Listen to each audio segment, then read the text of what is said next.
সাইয়েদনা মূসা আলাইহিস সালাম আল্লাহর একবার জিজ্ঞেস করলেন, আল্লাহ মাইয়াকুনু জালিসি ইয়াউমাল কিয়ামা, আল্লাহ আমার সাথে কিয়ামতের দিন জান্নাতে সাথী কে হবে? আল্লাহ বললেন, জালিসুকা ফিল জান্নাতি জাজ্জার, তোমার সাথী হবে কিয়ামতের দিন বিচার শেষে জান্নাতে যখন ঢুকবা তোমার সাথী হবে একজন কসাই। কসাই চিনেন? কি করে? গোশত কাটে। সাইয়েদনা মূসা আলাইহিস সালাম অবাক হলেন, ঘটনা কি? কসাই? আমি হইলাম নবী আর আমার সাথে জান্নাতে থাকবে? How come it's possible? এটা কিভাবে সম্ভব? আল্লাহ বললেন, নিজেই দেখে আসো এটা কেমন কসাই। সাইয়েদনা মূসা আলাইহিস সালাম ছদ্মবেশে কসাইয়ের দোকানে দাঁড়িয়ে রইলেন। দেখলেন স্পেশাল বিশেষ কোনো আমল নাই, কসাই শুধু গোশত কাটে, গোশত বিক্রি করে। দিন শেষে দোকান বন্ধ করে প্যাকেটের ভেতরে গোশত নিয়ে বাড়িতে রওনা হয়েছে। বাড়ির ভেতরে ঢুকে যাওয়ার পর সাইয়েদনা মূসা আলাইহিস সালাম ঘরের দরজার কড়া নাড়লেন। কসাই বলে, মান আনতা, তুমি কে? মূসা আলাইহিস সালাম বললেন, আনা মুসাফির, আমি মুসাফির, থাকার জায়গা নেই, আপনি যদি থাকার জায়গা দেন আপনার বাড়িতে থাকবো। কসাই বলে, আসেন। সাইয়েদনা মূসা আলাইহিস সালাম ঢুকলেন। কসাই বলে, এই ঘরে একটু থাকেন, ওই ঘরে আমার একটু কাজ আছে। মূসা আলাইহিস সালাম বললেন, যান, কাজ সেরে আসেন। মূসা আলাইহিস সালাম খেয়াল করলেন ওই ঘরে মাচার উপর থেকে বয়োবৃদ্ধ এক নারীকে তিনি নামিয়ে গোসল করালেন, টাওয়াল দিয়ে গা মুছিয়ে দিলেন, নতুন জামা পরিয়ে দিলেন। এরপর দোকান থেকে আনা সুন্দর গোশতের টুকরাটারে নিজ হাতে কেটে রান্না করলেন।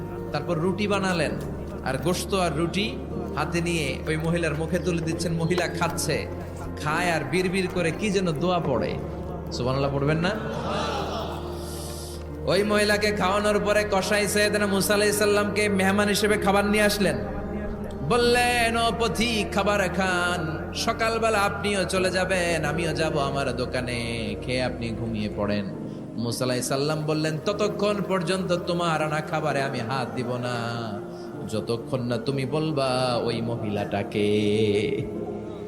কসাই বলে, হাদিহি উম্মি, এটা আমার মা। হাদিহি উম্মি, এটা আমার মা।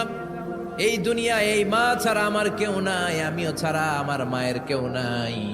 তাই প্রতিদিন দোকানের কাজ শেষ করে গোশত এনে রান্না করে আমার মারে আমি খাওয়াই। হাদিহি উম্মি, এটা আমার জনম দুঃখিনী মা। সাইয়েদনা মূসা আলাইহিস সালাম, বুঝলাম তোমার মা, কিন্তু তুমি যখন রুটি তোমার মায়ের মুখের ভেতরে তুলে দিচ্ছিলে, তোমার মা বিড়বিড় করে কি যেন পড়লো, কি পড়ে তোমার মা? কসাই বলে, আমার মায়ের একটা পাগলা দোয়া আছে। কি দোয়া? আমি জানি কশিন কালো এই দোয়া কবুল হবে না। আবেগের বশবর্তী হয়ে প্রতিদিন আমার মা আমার খেদমতে আমার উপর এত সন্তুষ্ট হয়ে যায়, এত খুশি হয়ে যায়। আমার মা প্রতিদিন বলতে থাকে, আল্লাহুম্মা জাআল ইবনি জালিসা মূসা ইয়াউমাল কিয়ামা। ও আল্লাহ, আমার ছেলের খেদমতে আমি এত সন্তুষ্ট, আমার ছেলের উপর আমি এতটাই রাজি খুশি। শুনেছি এই জামানার সবচাইতে বড় পয়গম্বর, বনি ইসরাইলের সবচাইতে বড় নবী, ওই নবীর নাম নাকি মূসা।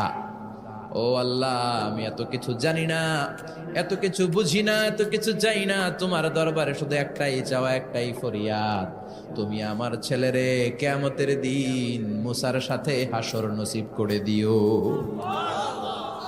আমার ছেলে কসাই ছেলেটারে তুমি মূসার জান্নাতের সাথী বানিয়ে দিও। আল্লাহুম্মা জাআল ইবনি জালিসা মূসা ইয়াউমাল কিয়ামা। জালিস মানে ফ্রেন্ড, বন্ধু।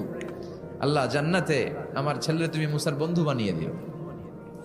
মূসা আলাইহিস সালাম এবার বুঝতে পারলেন। তিনি বললেন, ঘটনা তো এই জায়গায় এতক্ষণে বুঝতে পেরেছি, কেন আমার সাথে মুফাসসির যাবে না, হাফেজে কোরআন যাবে না, শহীদরা যাবে না, ওলিরা যাবে না, নবীরা যাবে না, আমার সাথে জান্নাতে যাবে কসাই। এটা মায়ের দোয়া। কার দোয়া?